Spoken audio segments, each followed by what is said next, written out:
Hello everyone, and welcome to this Adobe Live Pro Tip. I am very excited to be talking gradients with you because I have been seeing a lot of really cool designs, but we can get into the weeds with gradients. So without further ado, I want to say hello to the wonderful people in the chat. I'm seeing Kiran. Hey, hi Kiran, it's so good to see you here. I'm seeing Voodoo Val. Saw a lot of people on Behance. Robert, Patrick, Keys. We have Becca, Oliver, Apurva. Sorry, I probably didn't say that correctly. Welcome everyone, and it's so good to see you here. All right, let's get started. Oh, Carol, there you go. We have more people coming in. Let's get started because there is so much that I want to be covering up today. So without further ado, I have prepared for you a mood board just to show you kind of the variants and the cool projects that gradients can we can have with gradients. So if we look at this, we can create some dimensions with it. We can create some depth. We can create a lot of cool overlays and just shapes overall. And because there is a big trend right now with anti-design, I don't know if you've seen this. I've seen this all over TikTok. But the anti-design trend is like taking over right now. So this is why I wanted to just have fun with it. I also wanted to show you just a design that I did recently with gradient. It was for a publication, and it's not something we usually think about using gradients in print. But for this, I mean, it also has to be the right project. But just a cool example to show you, it could be seen as intense. I mean, it is because here we have this wonderful artwork from Tom Singleton, and on white it was just kind of lost. So when we brought the gradients at the back, well, it just made everything look super cool. All right, so this is what we are aiming for today. Not all the posters, but one of them. And I was thinking of creating this one here because the quote is just so wonderful. Creativity is nothing but a mind set free. So let's hop in Illustrator. And just before we get started, I just want to show you the differences between the different gradients. So we have the linear, radical, and mesh. So if you are not seeing your gradient tool right here, I have added mine. You can always go into Windows, right here, go to Gradient, and then this panel will open right here. It's probably just going to float like this. So if you want to bring it to your just working tool, you can just slide it here. Once you see that blue line, you can just add it. So gradient. So the first one that you will see here is the linear gradient. When you hover on it, you can see which type it is. So let's just create a shape. The reason why I have those colors, so the pink and red selected, is because that's the last design that I use those colors with. But I want to show you with a big difference in the colors just to show you the differences. So linear will be in a straight line, right? As you can see here, it's going from right to left with that first color to the other color. If you actually click here, we can play with the angle, which is super fun.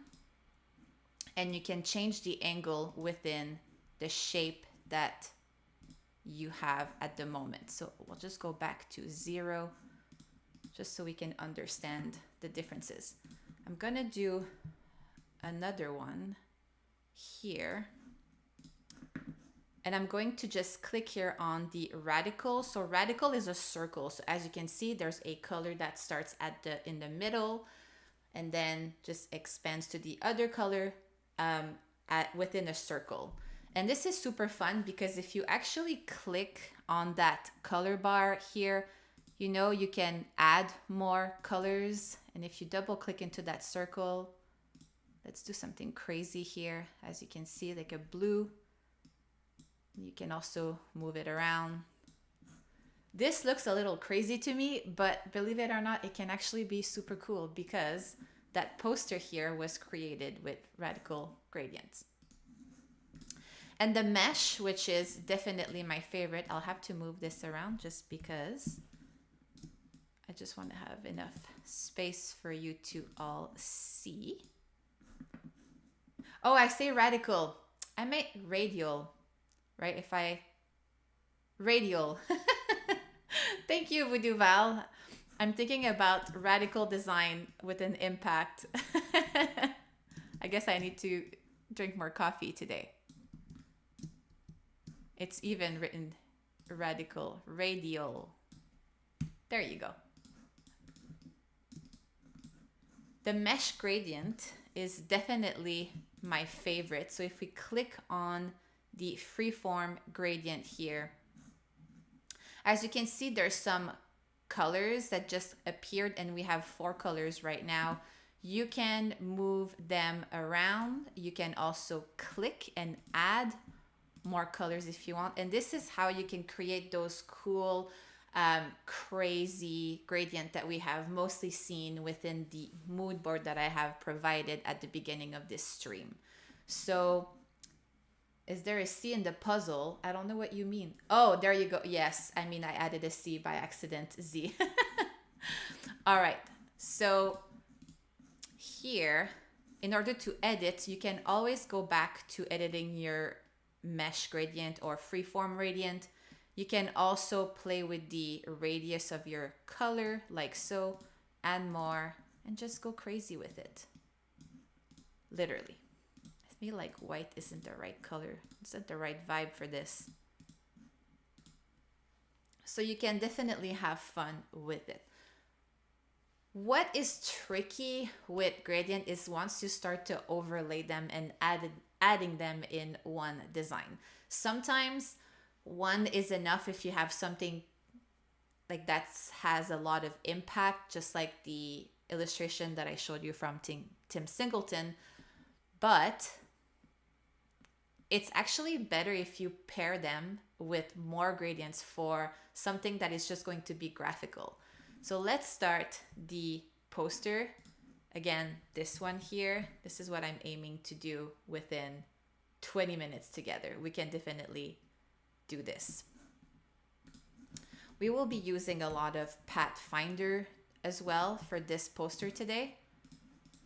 So let's get started. So the first shape that I would like to do is just a regular circle. I won't use any gradient for now, just because it can get messy really quickly, specifically in the composition phase. And in the meantime, please ask your questions or let me know where you are tuning in from. I always love to know how many continents are we touching with Adobe Live in one stream.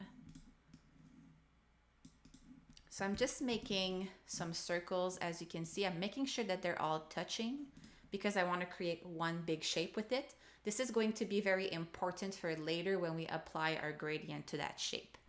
So I'm just going to my properties and align them so it's equal. I'm going to group this and just duplicate them. Again, making sure they are all touching. All right. Same thing here. I will align. I'm seeing Portugal from Raquel. This is actually a dream of mine to visit Portugal. I'm just going to keep this shape on the side just because I might want to come back to it. But for this right now, I'm going to go to my Pathfinder tool and I'm going to unite everything. I just want to make sure again that everything is touching, and it is. So Apurva is saying, say Izzy, Freedom Creators has a line option. If you find time, can you tell how to go and create with it? I will absolutely do this because it will be very useful in our design. So now I have one shape with this here, and I really like the diamond that is being created here. So I'm going to create a rectangle. I'm just going to make it another color. Again, my color choices are very random at this point. You have to trust the process. And I'm going to do another Pathfinder and divide. Just going to ungroup this, remove it, remove this as well. And now I have a pattern of diamonds. Super simple and easy. Again, I'm going to put that in the back. There's another shape that I want to create, and it's like this here. I'm just very much in love with circles that are just normal and then starts to being squished recently. I've seen that in a few designs, and I think it's a super cool look. So I'm going to create an ellipse here. It's not a perfect circle. I'm okay with that. We have keys from Iceland. Also a dream of mine to go to Iceland. As you can see, just going to repeat that shape and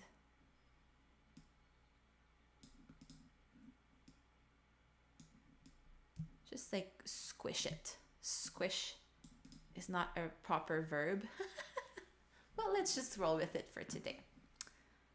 Again, just want to make sure everything is aligned.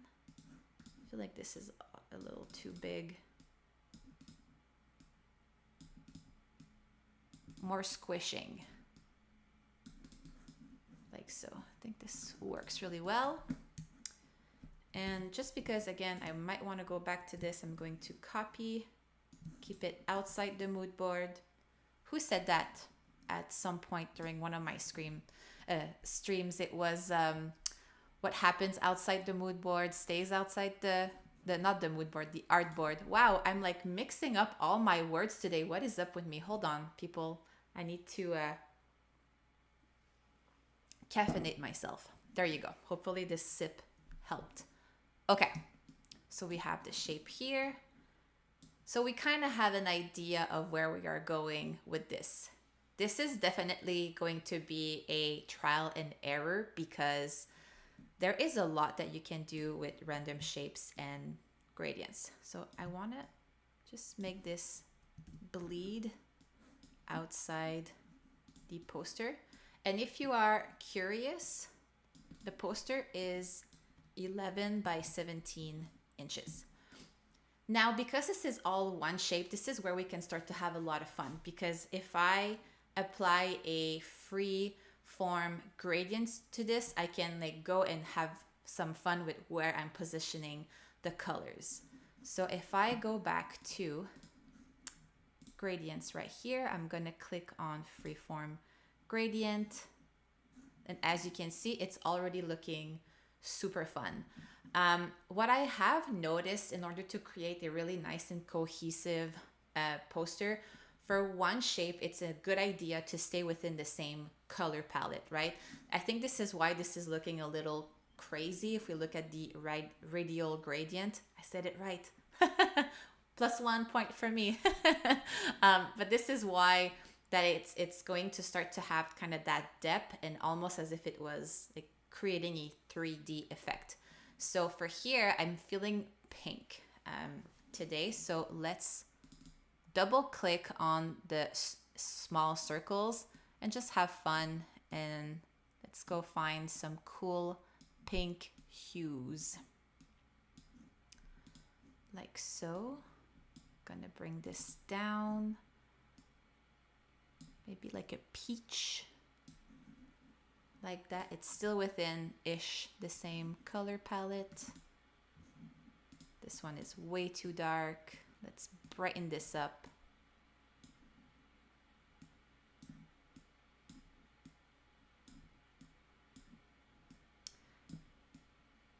And I don't know for you, but I'm also feeling a lot of neons these days. Like I like a bright neon on black background. I don't know how you feel about this. I've seen this for a little bit. I feel like it's been for like 1 or 2 years now that we've been seeing a lot of neons, but I can't get enough of it for some reason. There you go. Just like a little bit more pink. And we can now move it around, maybe play with how big this is right here. And see how it's interesting that when we actually go outside the shape, we're not seeing that color anymore, but as soon as we go back in, then it appears. So this is something to keep in mind whenever you're creating with funky shapes like so. Okay.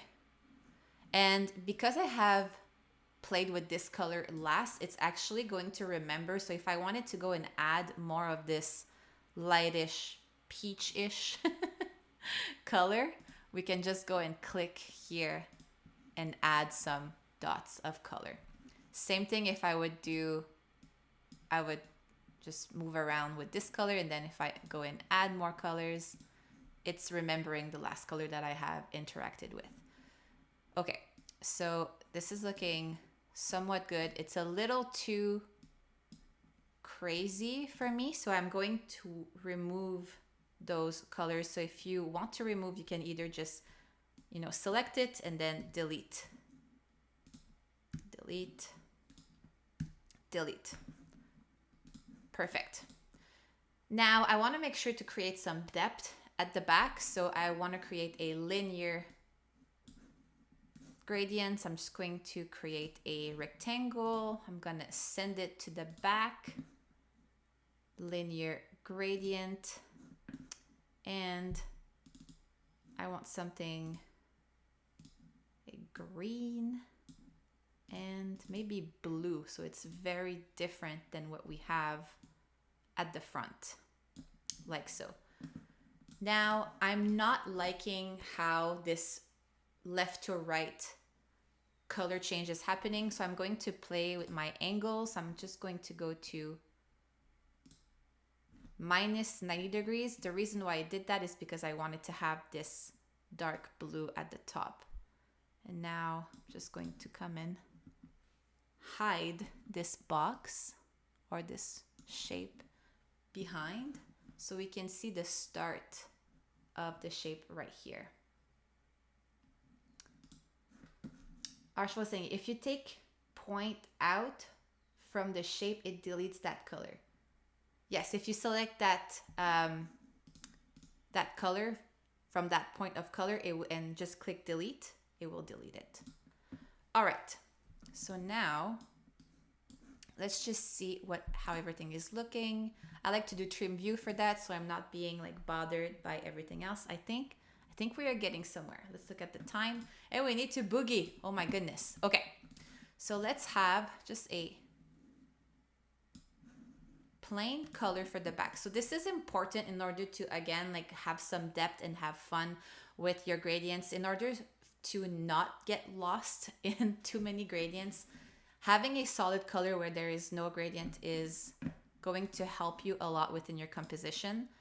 So here I want to maybe have just like a blue and send it to the back. I also know that we have a quote, right, for this poster, and I want to have like a thick font. So I pre-selected Zoom from the Adobe fonts, and I just want the quote itself. So I'm just going to copy that, going to Zoom. I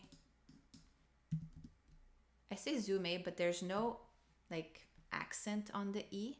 So maybe it's Zoomy, who knows? I'm going to go into black because I want it super thick. And I'm going to just separate that quote to have fun with it. So put a mind like so, set free.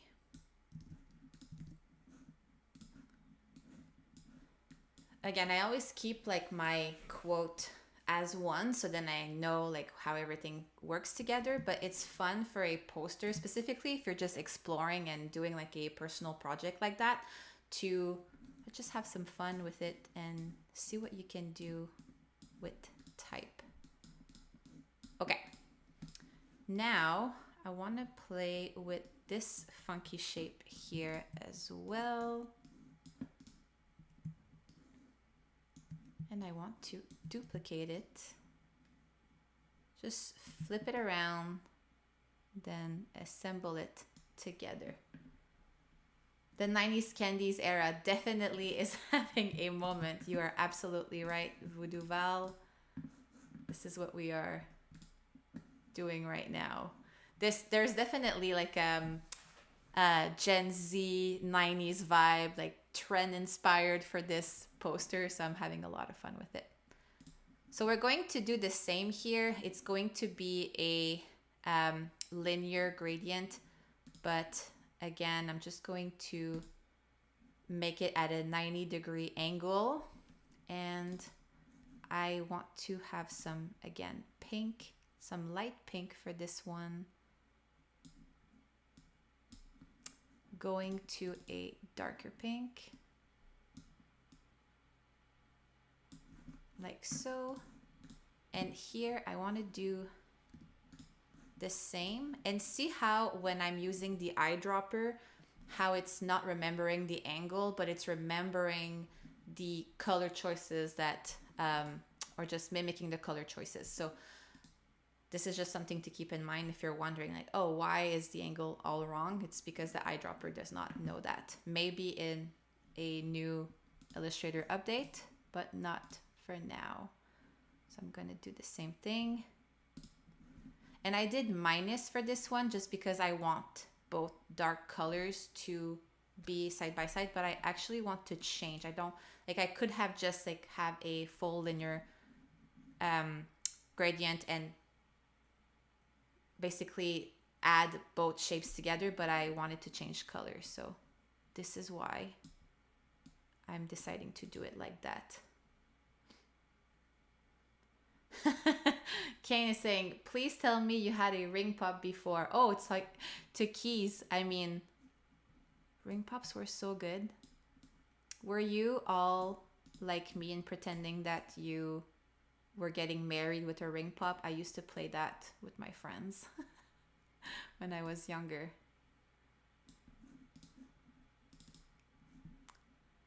Just want to make sure I have like a color, like just similar color.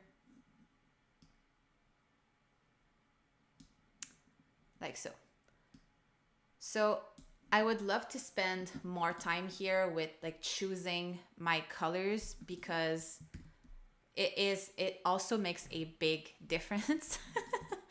But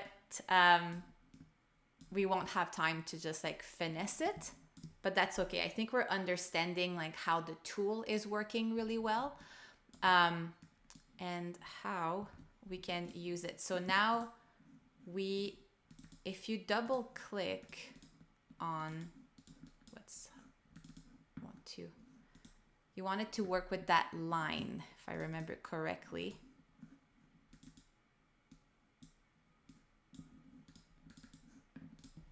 For some reason, it is not appearing. That's because I'm live, because I did it right before the stream. Oh, Voodoo Val, I'm sorry to hear. Let's see if I go back to 0.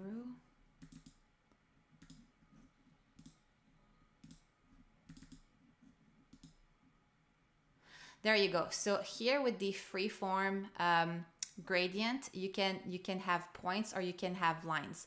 So lines here, you can actually choose where you want your colors to interact together, and you can create kind of a flow with it if you want. Now let's go and change those colors right here.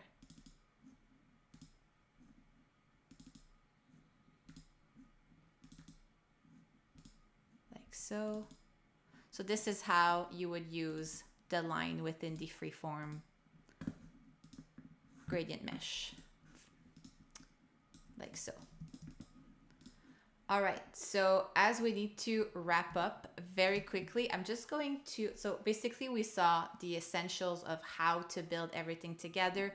I'm going to show you just the final outcome of what can be done. So same thing here with the multiple diamonds. So these are all individual shape, but you can apply a linear gradient to it in order to attain this effect, and just change the angle for it. And then applying some, as you can see, just some flat colors on top will kind of help you to create that depth. I'm pretty sure that you are also wondering about this texture that I have added on top, and I'm going to show you very quickly how to do it. So essentially, you can add a noise. So it would be, you would have to place an image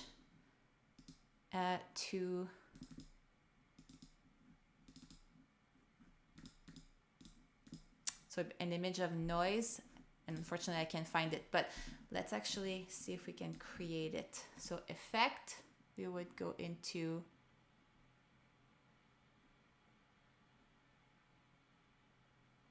pixelate.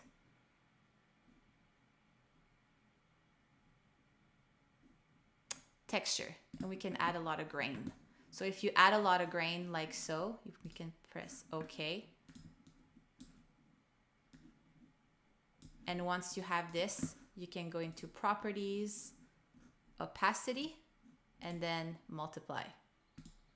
And this is how you would add this cool texture on top. Now, like I said, this is looking like crazy chaos, but hey, we have learned so much about gradients today. Thank you so much for watching. If you have any questions, feel free to follow me on Izzy on Instagram. You can chat with me if you have questions there. And thank you so much, and I'll see you next time. Bye.